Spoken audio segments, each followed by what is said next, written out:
తాకట్టులో ఉన్న మీ బంగారం ఈ రోజు ఎంత ధర చేస్తుందో కొమ్మూరి గోల్డ్ వాళ్ళకి కాల్ చేస్తే ఫ్రీ గోల్డ్ కాస్ట్ చెక్ చేసి చెప్తారు. నమస్తే అమ్మా.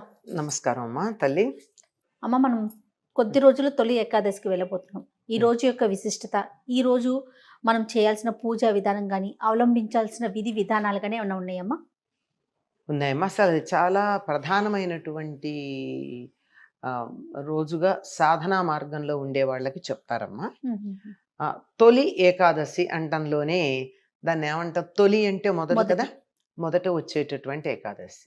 అంటే ఇప్పటిదాకా రాలేదా, చైత్రమాసం నుంచి లెక్క పెడితే ఇది 5వ ఏకాదశి అవుతోంది కదా. 5 కదా, 7వ ఏకాదశి కదా. దీన్ని మరి తొలి అని ఎందుకన్నాం అంటే చాతుర్మాస్య దీక్ష మొదలు పెట్టేటటువంటిది ఈరోజు. మనకి ఉత్తరాయణము దక్షిణాయనము అని చెప్పి 2 అయనాలు ఉన్నాయి. సూర్యుడు మనం ఇలా గనక చూసినట్టయితే భూమధ్య రేఖ మీద సరిగ్గా మధ్యలో ఉదయించడు కదా. కొంచెం దక్షిణం వైపుకి కానీ కొంచెం ఉత్తరం వైపుకి కానీ తిరుగుంటాడు. దక్షిణం వైపు పూర్తిగా వచ్చి ఉత్తరం వైపు తిరిగేది జనవరి 14 లేక 15 తారీఖులు. తర్వాత మళ్ళీ జూలైలోకి వచ్చేటప్పటికి 13 లేక 14 లేక 15 కొంచెం అటు ఇటుగా వస్తాయి. అప్పుడు ఉత్తరం వైపు నుంచి దక్షిణం వైపు, అంటే పూర్తి ఉత్తరాన ఉంటాడు. ఇలా దక్షిణం వైపుకి ఆయన యొక్క దిశ మారుతూ ఉంటుంది సూర్యోదయ సమయంలో చూస్తే. అట్లా వచ్చేటటువంటి ఈ సమయంలో ఉత్తరాయణమేమో దేవతలకి పగల కింద, దక్షిణాయనమేమో రాత్రి కింద లెక్క పెట్టుకుంటూ ఉంటారు. అది ప్రారంభం అవుతోంది గనక అది రాత్రి మొదలవుతుంటే శ్రీ మహావిష్ణు కాలస్వరూపుడైనటువంటి శ్రీ మహావిష్ణువు నిద్రకి ఉపక్రమించటం మొదలవుతుంది. మనకి 1 సంవత్సరం గడిచేటప్పటికి దేవతలకు ఒక రోజు. అందువల్ల దక్షిణాయనం రాత్రి అనుకుంటే ఆ రాత్రి ఆయన నిద్రించటానికి మొదలు పెట్టేటటువంటి రోజుగా చెప్తారు. అది దీనికి శయన ఏకాదశి అనే పేరు కూడా ఉంది. అంటే నిద్రించటానికి మొదలుపెట్టినటువంటి రోజు. ఏం నిద్ర ఆయన పోయేటటువంటిది? యోగ నిద్ర. భగవంతుడు యోగ నిద్ర ముద్రాంకితుడై ఉంటాడు గనక సన్యాసులు మొదలైనటువంటి వారందరూ కూడా ఈ 4 నెలలు ఎక్కడికి కదలకుండా ఒక్క చోట ఉంటారు.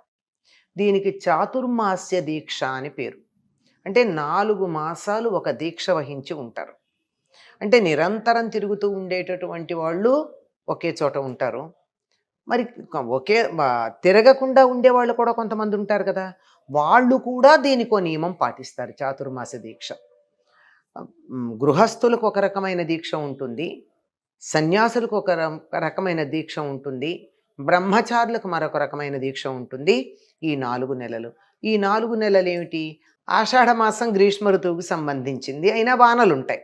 ఆ తర్వాత శ్రావణం, భాద్రపదం, ఆశ్వయుజం, ఇవి వానలు పడేటటువంటి రోజులు. ఆశ్వయుజానికి వచ్చేటప్పటికి వానలు తగ్గుతాయి. అయ్యాక కార్తీక మాసం, ఆశ్వయుజం తర్వాత కార్తీక శుద్ధ పౌర్ణమి, దాన్ని ఉత్థాన ఏకాదశి అంటారు. అంటే యోగ నిద్రలో ఉన్నటువంటి శ్రీ మహావిష్ణువు లేవటం జరుగుతుంది. అంటే మనకుండే 12 నెలలు ఉన్నాయి కదమ్మా. ఈ 12 నెలలు, సంవత్సరంలో 12 నెలలు, రోజుకుండే 24 గంటలు లాంటివి. అంటే ఇప్పుడు ఎన్ని గంటలైంది? 4 నెలలు అంటే 4 పక్షాలు, అంటే 8 గంటలు రోజుల్లోకి గనక మనం దాన్ని మార్చుకున్నట్టయితే 8 గంటలు ఆయన యోగ నిద్ర ముద్రాంకితుడై ఉంటాడు. అలా పడుకునేటటువంటి రోజుని శయన ఏకాదశి అన్నారు.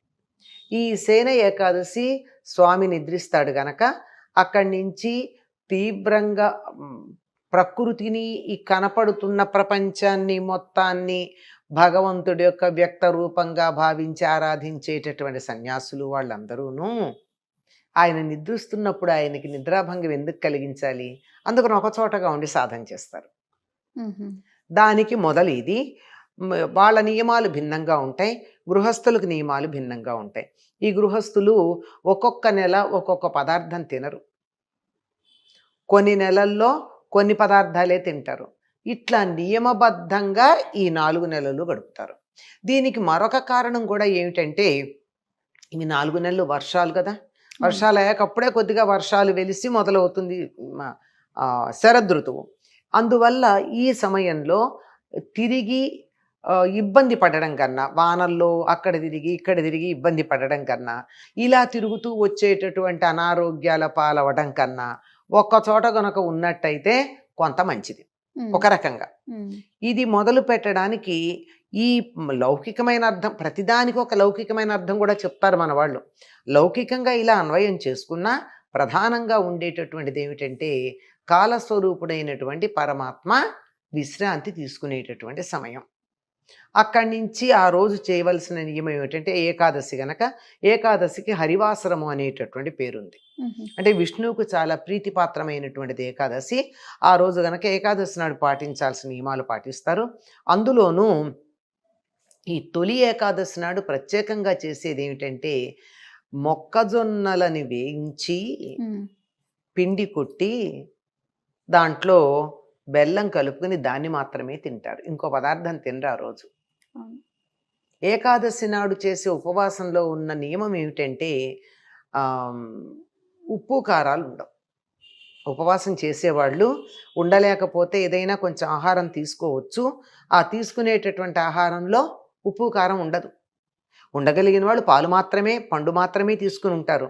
లేనటువంటి వాళ్ళు చేసేది ఇది ఏమిటంటే పేలపిండి. మొక్కజొన్నల్ని మనం బయట దొరికే పాప్కార్న్ కాదు, ఇంట్లోనే మొక్కజొన్నలు వేయించి దాన్ని దంచి అందులో పంచదార కూడా కాదు, బెల్లం మాత్రమే కలిపి తయారు చేసి పేలపిండి అంటాం. అది ఆ పేలపిండి చేసుకుని దాన్ని తింటారు. ఇందులో మళ్ళీ ఇది విశేషం ఏమిటి పేలపిండి అంటే ఇప్పటిదాకా మొక్కజొన్నల్ని దాచుకున్నారు. పూర్వకాలం మనకి ఇక్కడ దొరికేటటువంటి ఆహారం వరి ఇప్పుడు బాగా పండుతోంది, ఒకప్పుడు కూడా పండింది, పండలేదని కాదు, కానీ దానికన్నా ఎక్కువగా మనకి జొన్న మొక్కజొన్న పండేవి. జొన్నలు వీలైనంత వరకు పశువులకి, మొక్కజొన్నలు మనుషులు తినడానికి ఉపయోగించుకునేవాళ్ళు. అంటే జొన్నలు తినరని కాదు, ప్రధానంగా అలా ఉన్నది సంవత్సరం అంతా తిని ఇక ఇవాళ వాటిని వేయించుకుని తినడం అయిన తర్వాత గింజలు నాటుతారు. ఇప్పుడు నాటితే ఎప్పటికి వచ్చేస్తాయి? భాద్రపద మాసంలో వినాయక చవితి నాటికి మొక్కజొన్న పొత్తులు వస్తాయి. ఇది ఈ తొలి ఏకాదశికి ఉండేటటువంటి ప్రత్యేకత. ఈ ఏకాదశి నాడు ఉపవాసం ఉండడం, ఉప్పు కారం లేని ఆహారం తినడం ఎందుకు అంటే ఏకాదశి నాడు మనిషికి ఉండేటటువంటి 11 ఇంద్రియాలు ఏకోన్ముఖంగా ఉంటాయి. 11 ఇంద్రియాలు అంటారేమిటి? 5 జ్ఞానేంద్రియాలు, కన్ను ముక్కు చెవి నోరు చర్మం, తర్వాత 10 కర్మేంద్రియాలు, చేతులు కాళ్ళు, ఇవన్నీ కలిపి కర్మేంద్రియాలు. వీటిని నడిపించేటటువంటి మనస్సు. ఇవి ఒకే మార్గంలో ఉంటాయి గనక మనస్సుని ఏకాగ్రం చేయడానికి వీలుగా ఉంటుంది. మనసు చెప్పినట్టుగా ఇంద్రియాలు నోరెత్తకుండా, ఇప్పుడు ఉదాహరణకి నాకు మిమ్మల్ని చూడాలనిపించవచ్చు, చూస్తూ ఉంటా, ఈ లోపల శబ్దం ఏదన్నా ఉంటే చూడడం మానట్టు తిరుగుతా, ఇంకేదో మంచి వాసన వస్తే అక్కడేదో వస్తుందని చూస్తా. అంటే ఇంద్రియాలు అలా వాటి ఇష్టం వచ్చినట్టు వెళ్ళిపోతుంటాయి, దాని మీద దృష్టి కేంద్రీకరించకుండా. ఏకాదశి నాడు అట్లా ఉంటాయి అని చెప్పి గ్రహాల యొక్క లక్షణాన్ని బట్టి మనం చెప్తారు, ఉన్న స్థితిని బట్టి. ఎందుకంటే భూమిని కింద అక్షాంశంగా కనుక కిరిండి భుజంగా కనుక భావించుకున్నట్టయితే ఆ జీవప్రజ్ఞని పైకి నిలువుగా ఉండేటటువంటి సూర్యుడిని మనకి నిలువుగా ఉండే లంబకోణంలో ఉండేటటువంటి అక్షంగా భావించుకుంటే, భుజంగా భావించుకున్నట్టయితే ఈ రెండింటికి మధ్య ఉండేటటువంటి కోణం సరిగ్గా లంబకోణంగా ఉండేటటువంటిది, ఏమాత్రం తేడా లేకుండా లంబకోణంగా ఉండేటటువంటి ఆకాశంలో మనం చూస్తే మనస్సు అనేటటువంటిది సరిగ్గా 90 డిగ్రీల కోణంలో ఉంటుంది. అంటే అప్పుడు జీవప్రజ్ఞ నేరుగా ఇలా పైకి వెళ్ళడానికి వీలవుతుంది. అటువంటి స్థితిలో ఉన్నప్పుడు మనం ఏ సాధన చేసినా ఉన్నతమైనటువంటి స్థితికి వెడతాం. కనుక ప్రతి ఏకాదశికి ప్రాధాన్యం ఉంది. అందులో ఇది విష్ణువు యోగ నిద్రకి వెళ్ళబోతూ ఉండేటటువంటి సమయం కనుక దీనికి మరీ ప్రాధాన్యం ఉంది. విష్ణువు యోగ నిద్రకి వెళ్ళేటప్పుడు ఎక్కడుంటాడు? ఆదిశేషువు మీద శయనించుంటాడు. ఆదిశేషువు చుట్టలు చుట్టుకుని పడుకున్నటువంటి పాము ఆకారం. ఇది విశ్వకుండలినికి సంకేతం. అంచేత సాధన చాలా బాగా జరగడానికి అవకాశం ఉన్నటువంటి సమయం గనక ఈ తొలి ఏకాదశికి ఇంతటి ప్రాధాన్యం ఉందమ్మా. ఆ రోజు పాటించాల్సిన నియమాలు ఏంటమ్మా? మామూలు ఏ ఏకాదశికైనా పాటించేటట్టే అభ్యంగన స్నానం చేయరు, తల మీద నీళ్లు పోసుకుంటారు. రెండిటికి తేడా ఉంది. అవును. అలా తల మీద నీళ్లు పోసుకుని తల స్నానం చేసి ఉండగలిగినటువంటి వాళ్ళు ఉపవాసం ఉండి రోజంతా విష్ణు ధ్యానంలో వీలైతే విష్ణు సహస్రనామం చదవడం మొదలైనటువంటివి చేస్తారు. పండరీపురంలో ఈనాడే స్వామివారికి ప్రత్యేకమైనటువంటి దర్శనం, పూజలు అవి ఉంటాయి. ఈ ఊళ్ళో కూడా చాలా రుక్మిణి రంగనాథులు, పాండురంగలు ఉన్నటువంటి చోట ఆలయాల్లో ప్రత్యేకమైన పూజలు జరుగుతాయి. కొంతమంది ఆనాడు కళ్యాణం చేయడం కూడా ఉంది. రుక్మిణి పాండురంగ కళ్యాణం కూడా చేసేటటువంటి పద్ధతి ఉంది.